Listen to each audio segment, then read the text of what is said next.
नमस्कार, कोडवर्ड संवाद में आपका स्वागत है। हम लोगों की आवाज रमेश पटेल। पेपर लीक एक और छात्रा की जान ली।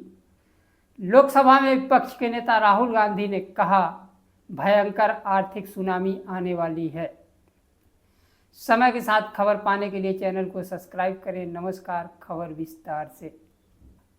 लोकसभा में विपक्ष के नेता राहुल गांधी ने कहा, प्रधानमंत्री ने विदेशी आर्थिक सुरक्षा कवच हटा लिया है, जिससे भयंकर आर्थिक सुनामी आने वाली है, जिसे कोई रोक नहीं सकता।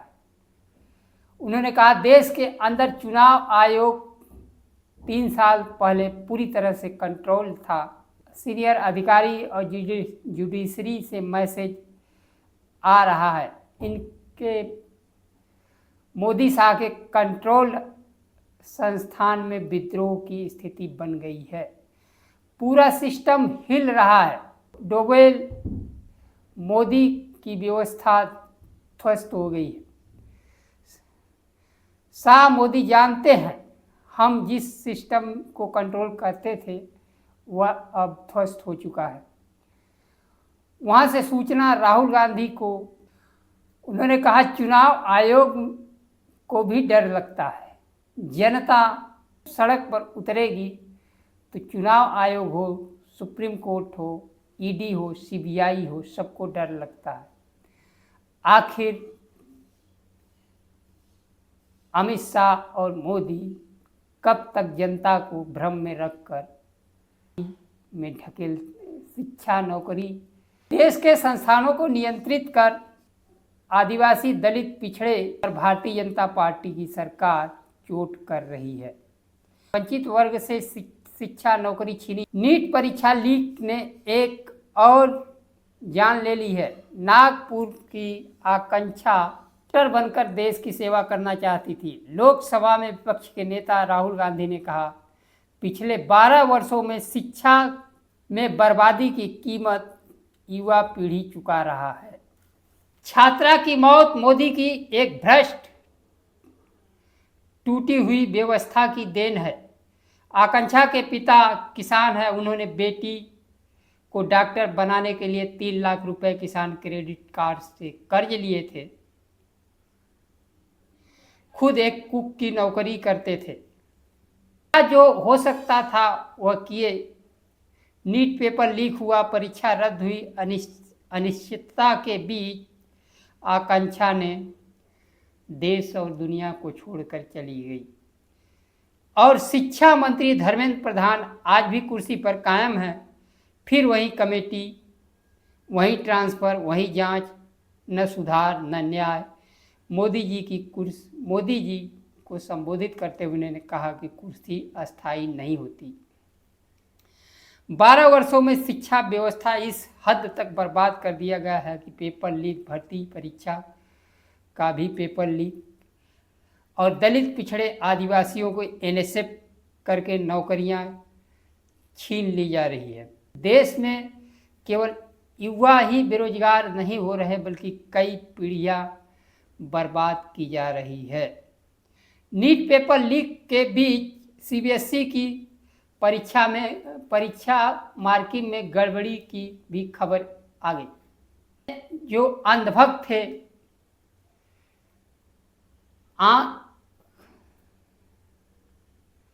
जिनको कि ना तो नौकरी चाहिए, ना शिक्षा चाहिए, नौकरी नहीं चाहिए, और 500 रुपये, 1000 रुपये डीजल का, 1000 रुपये का डीजल पेट्रोल चाहिए।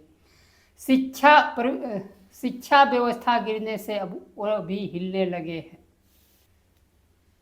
अपना नजरिया बदलने को सोच रहे हैं।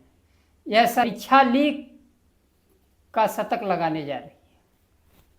लोकसभा में विपक्ष के नेता राहुल गांधी ने उत्तराखंड दौरे पर हैं। खराब मौसम के कारण वह अल्मोड़ा में आयोजित जनसभा को वर्चुअली संबोधित किया और आरोप लगाया कि केंद्र की मोदी सरकार देश की अर्थव्यवस्था को खत्म कर दिया है। उद्योग धंधे चौपट हो चुके हैं। नोटबंदी से लोगों की पूंजी खत्म हो गई। रिकॉर्ड जीएसटी वसूलने से सरकार ने गरीबों की कमर तोड़ दी है।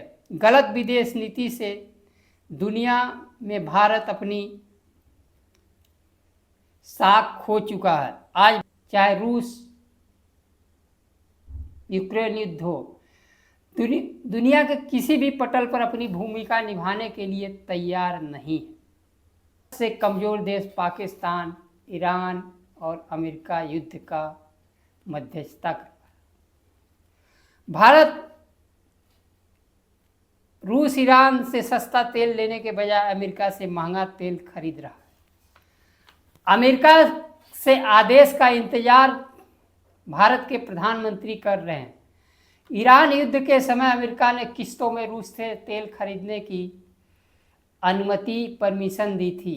प्रधानमंत्री मोदी कंप्रोमाइज प्रधानमंत्री क्यों हुए? ट्रंप के पास, राहुल गांधी ने कहा ट्रंप के पास एपस्टीन और अडानी फाइल है। अब अमेरिका 60 देशों पर 12.5% टैरिफ बढ़ाने का प्रस्ताव लाया गया है, जिसमें भारत भी शामिल है। भारत के प्रधानमंत्री जवाब में कोई कदम नहीं उठाते हैं। भारत झुकते हुए कृषि उत्पाद पर 0% टैरिफ की बात स्वीकार कर ली है। फिर भी अब की बार ट्रंप सरकार से भारत को कोई रियायत नहीं मिल रही है। इस रुपए के गिरते कीमत को संभालने के लिए RBI, reserve bank of India ने 1 लाख करोड़ का सोना बेचने की खबर आ रही है।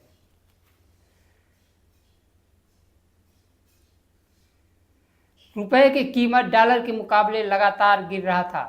ब्लूमबर्ग की रिपोर्ट के अनुसार आरबीआई ने 12 अरब डॉलर का सोना बेच दिया है।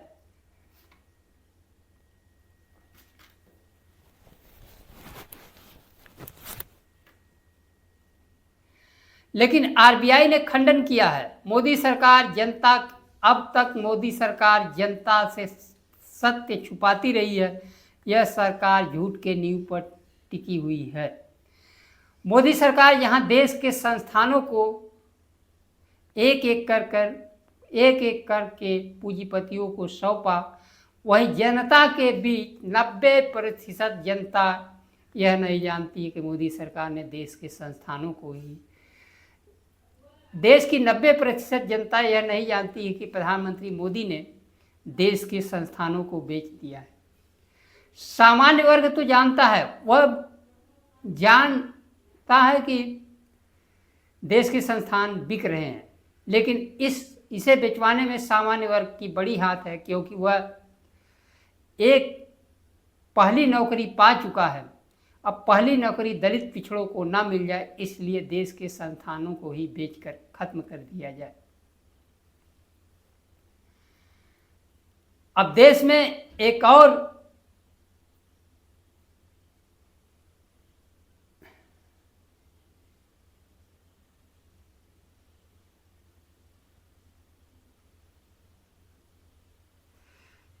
क्या देश प्रधानमंत्री मोदी जी ने जितने संस्थानों को बेचा है उसके राष्ट्रीयकरण के लिए आगे बढ़ेगा? मोदी जी अपने तमाम फैसलों को जिसे वापस लिए, क्या देश के संस्थान पूंजीपतियों को जो सौंप दिए हैं उसे वापस लेकर नौकरी और शोध में निवेश करेंगे? आज के लिए बस करेंगे। जय हिंद, जय संविधान। आने वाले समय में राष्ट्रीयकरण की गूंज सुनाई देगी। आज हम कोड वर्ड में यही विराम लगाते हैं। जय संविधान।